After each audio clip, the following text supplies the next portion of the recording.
लोकसेवा पारखी सम्पूर्ण साथीहरुमा मेरो नमस्कार। स्वागत छ यहाँलाई 99% लोकसेवा युट्युब च्यानलमा। आज हामी 2079 साल भाद्र महिनाको युवा मञ्चमा प्रकाशित लोकसेवासँग सम्बन्धित वस्तुगत पाठ्य सामग्रीहरू लिएर यहाँहरुमाझ जुट्ने जमर्को गरिरहेका छौं।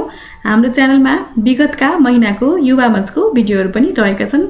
यदि यहाँहरुले उक्त भिडियो हेर्न चाहनुहुन्छ भने माथिको आई बटनमा हामीले लिंक राखिदिने छौं अथवा तलको डिस्क्रिप्सन बक्समा गएर अवश्य हेर्नुहोला। सुरु गरौं 2079 साल भाद्र महिनाको युवा मञ्चमा प्रकाशित पहिलो प्रसंगबाट। पहिलो प्रसंगमा छ विश्वको सबैभन्दा ठूलो जलविद्युत आयोजना भनेर।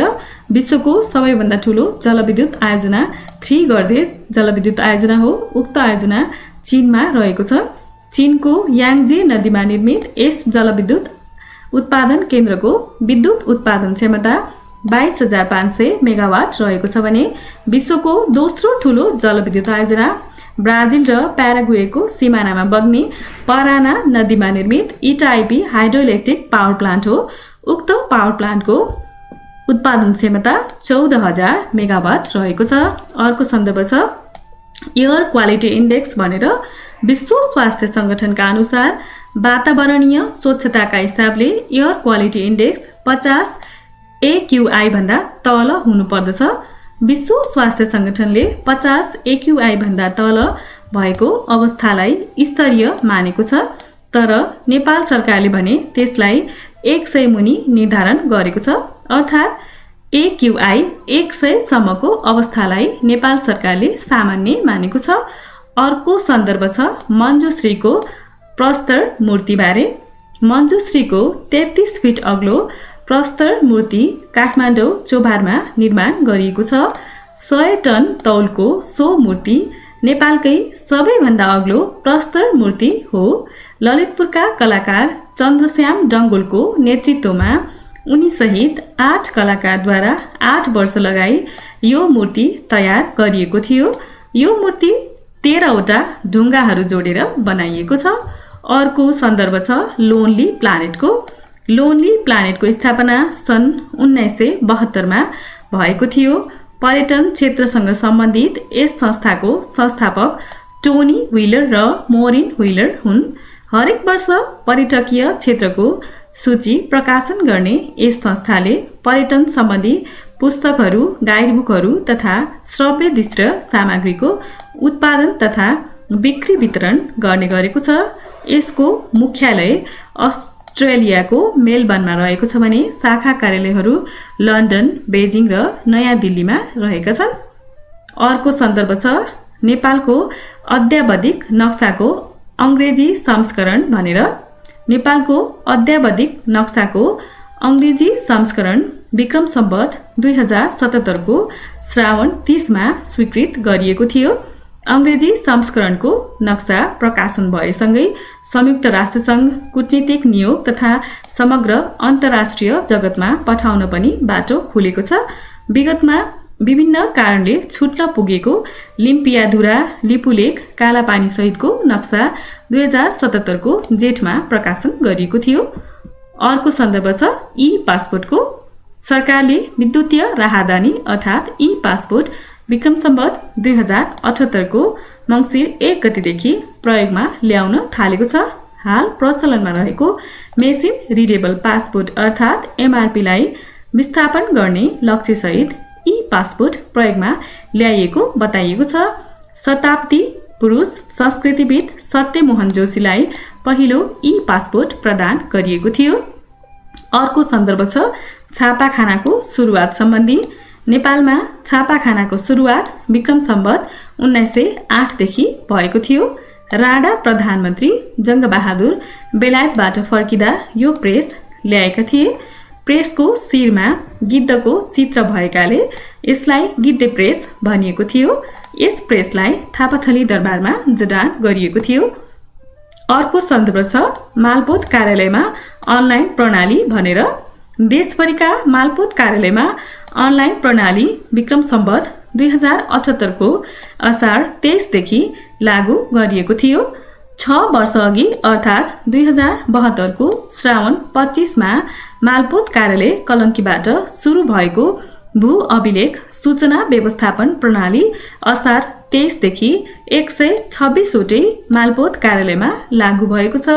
यसअघि 118 कार्यालयमा सुरु भइसकेकोमा सो दिन बाँकी 8 कार्यालयमा पनि अनलाइन प्रणाली कार्यान्वयन भएको भूमि व्यवस्थापन तथा अभिलेख विभागले जनाएको छ।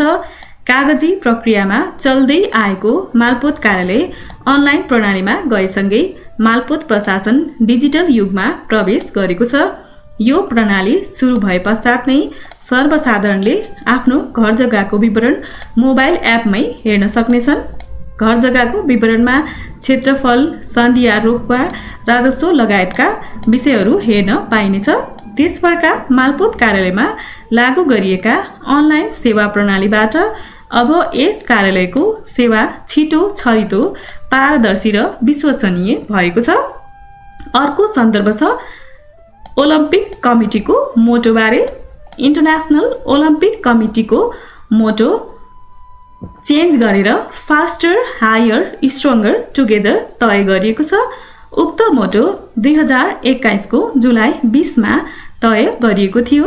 यस अघिको मोटो फास्टर, हायर, स्ट्रङ्गर रहेको छ। त्यस्तै अर्को सन्दर्भमा जाउँ। विश्वकै सबैभन्दा अग्लो जिराफ भनेर अर्को कन्टेन्ट रहेको छ। विश्वकै सबैभन्दा अग्लो जिराफ अस्ट्रेलियामा रहेको छ। अस्ट्रेलियाको क्वीन्सल्यान्ड स्थित चिडियाखानामा रहेको उक्त जिराफ विश्वकै सबैभन्दा अग्लो भएको गिनिस वर्ल्ड रेकर्डले 2020 को अगस्तमा घोषणा गरेको थियो। सो जिराफको उचाइ 18 फिट 8 इन्च रहेको छ। अर्को सन्दर्भ छ सिभिल राइट्स मुभमेन्टको। अमेरिकामा जातीय विभेद विरुद्ध 1950-60 को दशकमा सञ्चालित अभियानलाई सिभिल राइट्स मुभमेन्ट पनि भनिन्छ। अमेरिकामा गोरा जाति र काला जाति बीच विभेद रहेको, गोरा जातिको तुलनामा काला जातिले मौलिक अधिकार कम पाएको, साथै गोरा र काला बीच आर्थिक असमानता बढ्दै गएको भनी यसको अन्त्य गर्नका लागि 1954 देखि 1968 को अवधिमा अभियान चलाएको थियो। यस अभियानका प्रमुख अभियन्ता Martin Luther King Junior, Rosa Parks, Malcolm X, Cassius Clay आदि रहेका थिए। यस आन्दोलनका क्रममा मार्टिन लुथर किङ जुनियर र माल्कम एक्सको हत्या भएको थियो। क्यासियल क्लेले जातीय विभेदप्रति विरोध जनाउँदै क्रिस्चियन धर्म त्यागेर इस्लाम धर्मबाट दीक्षित भई आफूलाई मोहम्मद अलीका रूपमा चिनाएका थिए। अब अर्को सन्दर्भमा जाउँ। ऐतिहासिक सुराकी भनेर छ। भण्डारखाल पर्व सन् 1903 को कार्तिक 12 मा भएको थियो। वेद खोल्ने व्यक्ति विजयराज पण्डित हुन्। त्यस्तै 38 सालको पर्व विक्रम सम्वत 1938 सालमा भएको थियो भने वेद खोल्ने व्यक्ति उत्तरदोष खवास रहेका थिए। अर्को छ मकै पर्व विक्रम सम्वत 1977 मा भएको। वेद खोल्ने व्यक्ति रामहरि अधिकारी र भोजराज जोशी। त्यस्तै अर्को छ लाइब्रेरी पर्व विक्रम सम्वत 1987 मा भएको। वेद खोल्ने व्यक्ति रामचन्द्र अधिकारी। प्रचण्ड गोर्खा पर्व 1988 मा भएको थियो भने उक्त पर्वको भेद लक्ष्मण राजले खोलेका थिए। र अन्त्यमा छ प्रज्ञा परिषद काण्ड विक्रम सम्वत 1993 मा भएको थियो। भेद खोल्ने व्यक्ति रामजी जोशी र मुरलीधर पण्डित। अर्को सन्दर्भ छ सेन्सस गोस्वारा सम्बन्धी। नेपालमा सर्वप्रथम जनगणना लिने संस्था सेन्सर गोस्वारा हो। नेपालमा जनगणना विक्रम सम्वत 1968 देखि सुरु भएको थियो भने उक्त जनगणना चन्द्र शमशेरको पालादेखि सुरु भएको हो। नेपालमा चौथो जनगणना विक्रम सम्वत 1998 सम्म हेड काउन्टको रूपमा गणना गर्ने गरिएकोमा 5औं वैज्ञानिक जनगणना सुरु गरिएको थियो। नेपालमा सुरुवाती चरणमा सेन्सस गोस्वाराले गणना लिने गरेकोमा विक्रम सम्वत 2018 बाट केन्द्रीय तथ्याङ्क विभागले जनगणना लिँदै आएको छ।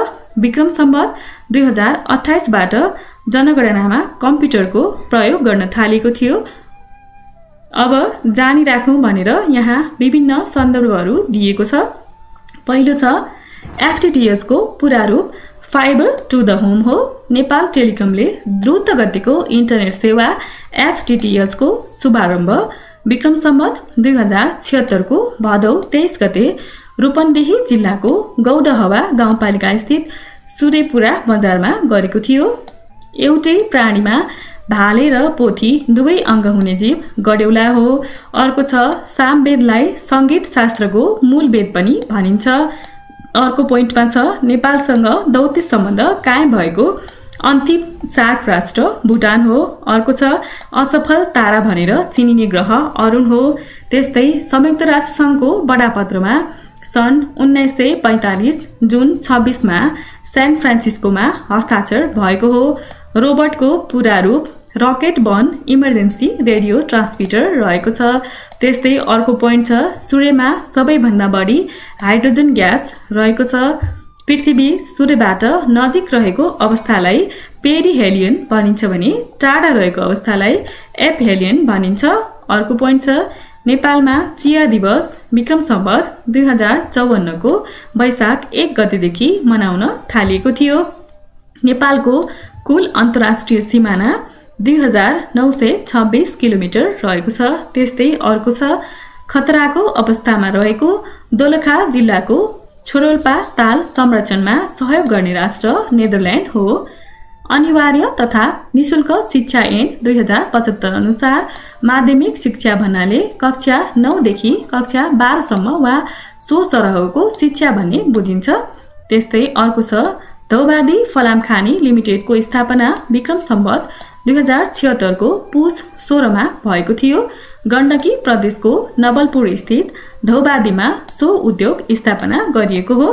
अर्को छ औँसीदेखि पूर्णिमासम्मको समयावधिलाई शुक्ल पक्ष अर्थात् ब्राइट हाफ भनिन्छ। त्यस्तै पूर्णिमादेखि औँसीसम्मको समयावधिलाई कृष्ण पक्ष अर्थात् डार्क हाफ भनिन्छ।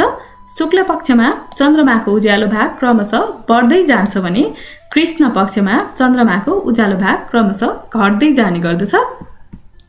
अर्को सन्दर्भ छ मोहम्मद एनुसको माइक्रो क्रेडिट र माइक्रो फाइनेन्सका सफल प्रयोगकर्ता मानिने मोहम्मद युनुस बङ्गलादेशका नागरिक हुन्। बङ्गलादेशमा ग्रामीण ब्याङ्कको स्थापना गरी सो ब्याङ्क मार्फत विपन्न लाखौं बङ्गलादेशीहरूलाई ऋण प्रदान गरी स्वरोजगारीको माध्यमबाट उनीहरूको जीवन स्तरमा सुधार ल्याउन सफल युनुस अर्थशास्त्री एवं ब्याङ्कर पनि रहेका छन्। युनुस र यिनले स्थापना गरेको ग्रामीण ब्याङ्कलाई सन् 2006 मा नोबेल पुरस्कार पनि प्रदान गरिएको थियो भने सन् 1984 मा यिनी रोमन म्यागसेसे पुरस्कारबाट पनि सम्मानित भएका थिए। ढाका स्थित ग्रामीण ब्याङ्कको प्रधान कार्यालयमा युनुस सेन्टर स्थापना गरिएको छ। अर्को सन्दर्भ छ सिन्यास अर्थात् नेपाल तथा एसियाली अध्ययन केन्द्रको। नेपाल तथा एसियाली अध्ययन केन्द्र त्रिभुवन विश्वविद्यालय कृतिपुर परिषदमा रहेको छ। यो संस्था भाषा विज्ञान इतिहास भूगोल राजनीतिशास्त्र समाज विज्ञान र धर्म संस्कृति अध्ययन अनुसन्धान गर्ने थलोका रूपमा स्थापना भएको हो। विक्रम सम्वत 2029 श्रावण 1 मा स्थापित इन्स्टिच्युट अफ नेपाल स्टडिजलाई विक्रम सम्वत 2034 भदौमा तत्कालीन 3BN अनुसार नेपाल तथा एसियाली अध्ययन केन्द्र सिन्यासमा रूपान्तरण गरिएको छ। सिन्यासले प्रकाशन गर्ने जर्नल विश्वका 112 मुलुकका विश्वविद्यालयसम्म पुग्ने गरेकामा हाल 58 विश्वविद्यालयमा मात्रै पुग्ने गरेको छ। 3B अन्तर्गत सिन्यास सहित CEDA व्यावहारिक विज्ञान तथा प्राविधिक अनुसन्धान केन्द्र सेरिड सञ्चालनमा रहेका छन्। अर्को सन्दर्भ छ मंकीपक्स भाइरसको। विश्व स्वास्थ्य संगठन WHO ले सन् 2022 को जुलाई 23 मा मंकीपक्स भाइरसलाई विश्वव्यापी स्वास्थ्य संकटकालको घोषणा गरेको छ। WHO का अनुसार मंकीपक्सको प्रकोप विश्वका 75 देशमा फैलिसकेको छ। यो भाइरस अफ्रिकी मुलुक तथा युरोप अमेरिका लगायतका देशमा फैलिरहेको छ। मंकीपक्स भाइरस पहिलो पटक सन् 1958 मा अनुसन्धानमा राखिएका बाँदरमा देखिएको थियो। यही कारणले यो भाइरसको नाम मंकीपक्स राखिएको हो।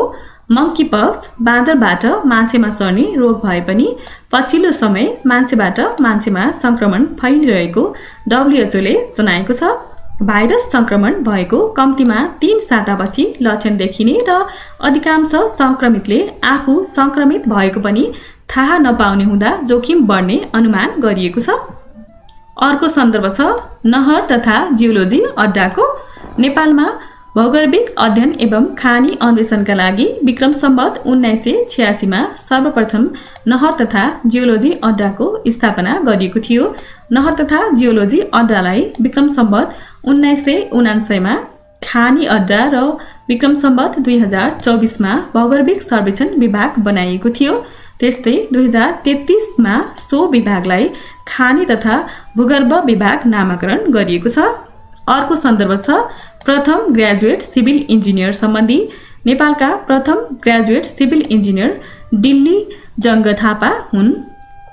उनको डिजाइनमा निर्माण भएका प्रोजेक्टहरू निम्न अनुसार रहेका छन्। हेटौडा काठमाडौँ रोपवे, विक्रम सम्वत 1990 को भूकम्पमा भत्केको धरहरा र घण्टाघरको पुनर्निर्माण, दिल्ली बजार चारखाल अड्डा, जनकपुर जयनगर रेलवे, त्यस्तै भूकम्पमा भत्केको शीतल निवासको पुनर्निर्माण।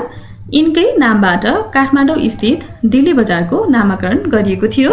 यससँगै 2079 सालको भाद्र महिनाको युवा मञ्चमा प्रकाशित लोकसेवासँग सम्बन्धित वस्तुगत पाठ्य सामग्रीहरूको संगालो यही समाप्त भएको छ। यहाँहरूको समय निरन्तर अध्ययनमा बितिरहेको छ भन्ने आशाको साथ आजको लागि बिदा हुन चाहे। हस्त, धन्यवाद।